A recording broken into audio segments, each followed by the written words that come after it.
Mesdames et messieurs, bienvenue au rendez-vous de la promotion de la nutrition. C'est une toute nouvelle émission initiée par l'Agence nationale de l'alimentation et de la nutrition, ANAN. Alors, quel est son objectif? Nous allons ici sensibiliser tout un chacun de nous, même moi également, j'en aurai assez à apprendre. Nous allons également nous éduquer, mais surtout promouvoir les bonnes pratiques nutritionnelles adaptées aux différentes cibles de la société, aux différentes cibles de la population. Et le tout premier numéro, mesdames et messieurs, reçoit pour vous Jérôme Sosa. Il est nutritionniste, mais au sein de l'ANAN, l'Agence nationale de l'alimentation et de la nutrition, quel est le rôle qu'il joue précisément? Monsieur Sosa, merci d'être là. Bonjour. Bonjour, madame la journaliste. Merci. On m'appelle Charles Jérôme Sosa. Oui. Je suis le directeur de la nutrition à l'Agence nationale de l'alimentation et de la nutrition du Bénin. Parfait. Alors, mesdames et messieurs, installez-vous confortablement. Nous allons parler avec lui de la portée des 1000 premiers jours de l'enfant. Avec lui, vous aurez toutes les informations sur la thématique. Alors, professeur, lorsqu'on parle des 1000 premiers jours de l'enfant, qu'est-ce qu'on y met concrètement? Merci. Les 1000 premiers jours de l'enfant, c'est la période qui va de la grossesse, incluant la naissance jusqu'à l'âge de 2 ans de l'enfant, c'est-à-dire la période qui va de la conception jusqu'au 2e anniversaire de l'enfant. C'est une période au cours de laquelle tout se passe chez l'enfant et chez la mère, comme on le dit souvent, comme la période de la fondation en réalité. D'accord, un peu comme si on veut C'est le construire une début maison. de la vie. Okay. C'est le début de la vie, c'est la fondation. Et si ce n'est pas bien mis en place, tout ce qu'on y met après ne peut pas tenir. Durant cette période, l'enfant se développe à un rythme très élevé. C'est durant cette période-là que la croissance de l'enfant est très élevée. Et tout se met en place. Et 80% des connexions neuronales qui vont permettre à l'enfant de communiquer, de comprendre, d'interagir avec la société, 80% de ces phénomènes-là se mettent en place durant cette période-là. Vous comprenez aisément que si c'est mal parti pour l'enfant, le reste de sa vie va en souffrir. S'il en est ainsi, quels sont les impacts d'une bonne nutrition, parce qu'on parle de la nutrition dans cette émission, d'une bonne nutrition durant cette période du développement de l'enfant? Vous comprenez que l'enfant qui se développe à partir des cellules invisibles au début de la grossesse jusqu'à devenir un bébé qui va naître et avoir l'âge de 2 ans, tout ce dont il a besoin, la matière, ça provient de la nutrition, de l'alimentation. C'est ce que la mère mange qui va produire, qui va former l'enfant. Et quand l'enfant naît, c'est l'allaitement maternel qui va le nourrir pendant les 6 premiers mois. Et après les 6 premiers mois, il va compléter ça avec de la nourriture. Donc tout provient de la nourriture. C'est démontré scientifiquement que lorsque, durant cette période, l'alimentation n'est pas au beau fixe, l'enfant est malnutri, cela crée des dommages irréversibles. Les organes qui sont mal formés, les connexions neuronales qui ne sont pas suffisamment faites feront que l'enfant va souffrir non seulement par rapport à sa croissance, mais par rapport à son potentiel cognitif, mental, c'est-à-dire l'intelligence, par rapport à sa possibilité de comprendre les choses, même pour sa formation, son éducation, autant d'éléments qui font que si ce départ-là est mal fait, ça compromet la vie entière de l'enfant. De l'enfant. À vous entendre, les parents se disent, mais c'est sérieux, qu'est-ce qu'il faut faire concrètement, de façon pratique? Quels conseils avez-vous à donner aux parents, surtout les mères qui sont au cours de cette période de la vie, beaucoup plus avec les enfants? D'abord, pendant la grossesse, il faut absolument respecter les conseils de la sage-femme. C'est-à-dire, le ménage doit soutenir la femme pour pouvoir lui apporter l'alimentation qui lui convient. Durant cette période, elle n'est pas seule. Ce qu'elle va manger va nourrir elle-même, mais aussi va participer au développement de l'enfant. Tout provient de la mère chez l'enfant. Donc, la mère doit pouvoir consommer non seulement les 3 groupes d'aliments qu'on enseigne souvent en communauté, elle doit consommer des aliments de force, c'est-à-dire qui regroupent la pâte, le maïs, l'igname, le sorgho, le blé, ainsi de suite, mais aussi des aliments d'entretien, à savoir les vitamines qui vont provenir des fruits, des légumes, mais aussi des aliments de croissance qui sont nécessaires pour l'enfant qui est dans son ventre, c'est-à-dire l'œuf, le poisson, la viande, ainsi de suite. Ces 3 groupes d'aliments sont indispensables à la mère. Ça, c'est lorsque l'enfant est dans le ventre. Tout à fait. Maintenant, lorsque l'enfant naît, oui. les 6 premiers mois, vous savez, c'est l'allaitement maternel exclusif. Donc l'enfant est nourri au lait, il faut respecter ça. Mais la mère, pour produire le lait, a besoin aussi d'être nourrie convenablement. Donc un travail à faire d'abord sur la mère elle-même. Sur la mère elle-même, puisque le lait maternel provient de la mère. Elle-même doit être nourrie convenablement. Et à travers les 3 groupes que j'ai évoqués, il faut absolument que cela soit respecté.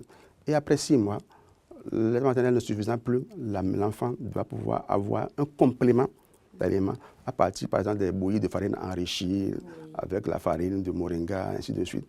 Ces éléments-là sont aussi nécessaires pour conduire l'enfant jusqu'à l'âge de 2 ans, pour que, durant cette période, l'enfant ne souffre pas de malnutrition qui est préjudiciable à son développement futur. D'accord. Alors, mesdames et messieurs, voilà quelques idées très simples, quelques astuces, hein, des éléments de force, des éléments d'entretien et des éléments de croissance. Tout ça réuni arrive à permettre à la femme de donner l'alimentation qu'il faut à son enfant pour que l'enfant puisse bien grandir. Nous allons marquer une courte pause, le temps de revenir sur le plateau pour la dernière partie. Et là, on va parler beaucoup plus des actions que mène l'ANAN pour accompagner les dames au cours de cette période de la vie. Les 1000 premiers jours de vie d'un enfant, du début de la grossesse jusqu'à 2 ans, sont une période cruciale pour bâtir un avenir solide. C'est la fenêtre d'or où tout se joue. Sa croissance, sa santé, son intelligence et sa motricité. Pendant la grossesse, la mère doit bien manger du mil, du maïs, des légumes verts, du poisson et des fruits locaux pour renforcer son bébé. Après la naissance, l'allaitement maternel exclusif jusqu'à 6 mois protège et nourrit l'enfant. De 6 à 24 mois, il est essentiel d'ajouter une alimentation diversifiée. Céréales, légumes, fruits, viande ou poissons et un peu de lait. Une bonne nutrition pendant les 1000 premiers jours protège l'enfant contre les maladies et lui garantit un avenir plus brillant. Investir dans les 1000 premiers jours, c'est investir dans l'avenir de nos enfants et de nos communautés. Ceci est un message de l'Agence nationale de l'alimentation et de la nutrition. ANAN, comprendre pour agir en faveur de la nutrition.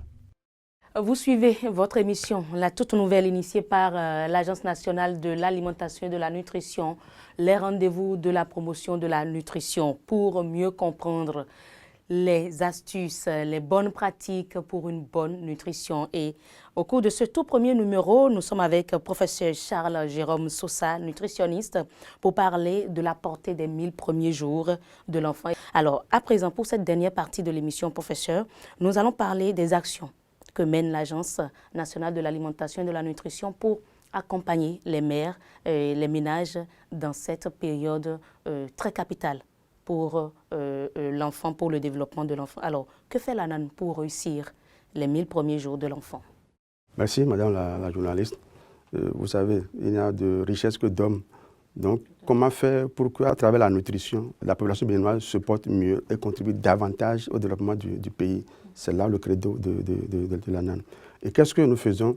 Il y a tout le cycle de la vie, depuis la grossesse, l'enfance, l'adolescence et de suite. Mais il y a une période qui est critique, dont on vient de parler. Vous savez, c'est le début de la vie, c'est la fondation. Donc, la période des 1000 premiers jours. L'ANAN veut travailler sur cette période pour ce commencement. Et là, nous sommes en train de mettre en place un projet qui est appelé le projet de supplémentation nutritionnelle durant la période des 1000 premiers jours, qui contribuera à renforcer tout ce qui se fait déjà en matière de nutrition pour cette période, afin que les enfants, durant cette période-là, puissent bien se porter et être mieux lancés pour le développement de notre pays. Concrètement, ça va se passer comment? Ce projet, c'est un projet révolutionnaire qui va se passer de cette façon. Il y aura des suppléments nutritionnels, c'est-à-dire ce sont des concentrés de nutriments avec des vitamines, d'accord? Une forme pour les enfants de 6 mois à 24 mois, une forme pour les femmes enceintes et les femmes qui allaitent. Et ces suppléments leur seront offerts gratuitement. Les femmes enceintes à l'occasion de la consultation prénatale, les femmes allaitantes à l'occasion des consultations postnatales et les enfants à l'occasion des vaccinations et de la consultation pour le suivi de l'enfant sain. Donc, dans les centres de santé, ces suppléments seront offerts et Cela se fera de manière progressive et va couvrir tout le territoire en allant progressivement en fonction des communes les plus affectées par rapport à ça. Donc, ces suppléments qui sont des concentrés de vitamines, de nutriments, qui sont utiles à la croissance de l'enfant pendant qu'il est encore dans le ventre de sa mère, est utile pour la croissance de l'enfant de 0 à 6 mois. Donc, la mère, la tante qui prend ça, va pouvoir nourrir son enfant à travers le lait maternel. Et l'enfant de 6 mois à 2 ans prendra ça directement aussi. Et ce projet lancé en novembre, précisément le 12 novembre 2024, a connu d'abord une phase pilote. Tout à fait. Est-ce que c'était un succès? Étant donné que c'est la première fois qu'on fait ce genre de projet dans notre sous-région, pour cette envergure, nous avons fait d'abord un travail pilote, c'est-à-dire une expérimentation, pour voir est-ce que ces concentrés de vitamines, comment est-ce que sera accepté par la population, comment est-ce que les agents de santé vont pouvoir travailler par rapport à ça, et la communauté aussi, comment est-ce qu'elle va réagir par rapport à ça. Donc l'expérience a commencé depuis mai 2024 et les constats sont bons. L'enquête communautaire a montré que les suppléments sont bien acceptés par la communauté. L'enquête aussi a montré que les femmes enceintes qui l'ont consommé l'ont bien apprécié à travers le déroulement de leur grossesse et à travers la santé des enfants qui sont nés. Alors, à long terme, quel sera l'impact de ce programme sur la santé des enfants et sur le développement du pays? Je vais partir de ce qu'on appelle l'indice de développement humain. C'est un indice composite qui permet de savoir quelle sera la contribution de la génération actuelle au développement d'un pays. Donc, si on prend les enfants du Bénin aujourd'hui, cet indice est à 0,42. Ça veut dire que les enfants aujourd'hui qui sont au Bénin, à l'âge adulte, ils vont contribuer au développement du pays que pour 42%. Ça veut dire quoi? Ça veut dire que 58% sont pratiquement perdus du fait qu'ils ont eu des problèmes de santé, des problèmes de malnutrition dans l'enfance. Cela veut dire que ce qu'on veut faire aujourd'hui va contribuer à inverser la tendance. D'autres pays aujourd'hui, le Japon, la France, sont à un indice de place de 82. Donc nous sommes vraiment en retard parce que si nous voulons contribuer au développement de notre pays, c'est maintenant qu'il faut commencer. Et la NAN s'investit à pouvoir jouer sa partition pour qu'au plan de la santé, tout se passe bien pour la nouvelle génération qui, dans 20 ans, aura géré ce pays-là. Donc l'impact, c'est que les enfants, il y aura moins de malnutrition chez les enfants de 0 à 2 ans. Donc cette génération qui ira aussi au niveau de l'école sera aidée par les cantines scolaires. D'autres projets à l'adolescence vont les suivre pour que demain, on ait des adultes qui se portent bien, mais qui contribuent réellement au développement. Alors, professeur, quelles recommandations faites-vous aux parents pour garantir au cours de cette période une alimentation optimale? Les suppléments nutritionnels, à eux seuls, ne vont pas faire de la magie, du miracle. Ça va reposer toujours sur ce qu'on consomme et le renforcer. On a déjà parlé par rapport à la femme enceinte. Respecter les recommandations des sages-femmes. Le ménage doit l'aider à consommer suffisamment les éléments d'entretien, les éléments de croissance et les éléments de force qui sont la base de l'alimentation. L'enfant qui naît de 0 à 6 mois, c'est l'allaitement maternel exclusif. Le lait maternel à lui seul suffit pour couvrir tous les besoins de l'enfant jusqu'à l'âge de 6 mois. Après 6 mois, à partir du sevrage, le lait maternel seul ne suffit plus. Donc il faut compléter par ce que nous appelons l'alimentation de complément. Et ceci, c'est de manière progressive. Donc déjà, à partir de 6e mois, il faut commencer par ajouter des substances qui sont semi-liquides et aller progressivement. C'est quoi? Habituellement, dans nos communautés, ce qui est simple à faire, ce sont les bouillies enrichies, à partir du soja, du maïs, du arachide, et qu'on mélange pour faire la farine. Ceci peut se vendre aussi, on peut acheter directement, comme on peut le fabriquer soi-même. Et cette bouillie-là, qu'on doit donner à l'enfant, en plus de lait maternel, qui doit être maintenu jusqu'à l'âge de 2 ans. Donc l'enfant, à partir de 6 mois, 7 mois, 8 mois, on lui donne cette bouillie complémentaire. Et à partir de 9-10 mois, l'enfant va commencer par toucher aussi au plat familial, qui doit aussi être constitué des 3 groupes d'aliments dont nous avons parlé. Finalement, les 3 groupes d'aliments doivent suivre l'enfant depuis la grossesse jusqu'à l'âge adulte. C'est pour tout le monde. Des fois, il y a des femmes qui donnent seulement l'emploi d'amidon, c'est-à-dire la farine de maïs qui est bouillie, avec laquelle on fait la pâte. À ce niveau, on prend, on donne une structure dedans, on donne à l'enfant. Non, c'est nettement insuffisant. Il n'y a que l'élément de force. Il manque les éléments d'entretien et les éléments de croissance qui sont indispensables pour l'enfant. Vous vous rappelez un peu à l'école, lorsqu'on va en classe, on sort à 10 heures, ce que le maître fait, c'est le calcul mental. 3 fois 4 plus 5 divisé par 10, montrer les adroits. Vous vous rappelez un peu, il y a certains qu'on frappait tout le temps. C'est la nostalgie. On frappait tout le temps, on avait l'impression que c'est des gens qui ne veulent pas travailler. Mais en réalité, c'est déjà le bas âge. Les connexions neuronales sont insuffisantes. Il ne peut pas être intelligent, il ne peut pas comprendre davantage. Donc, c'est tout ça là. On veut remédier à tout cela de manière progressive dans notre pays. Quand on vous écoute, tout porte à croire que d'ici 5-10 ans, le Bénin ne va compter que des enfants très intelligents. C'est un projet révolutionnaire. N'est-ce pas? Je vous assure. Merci beaucoup.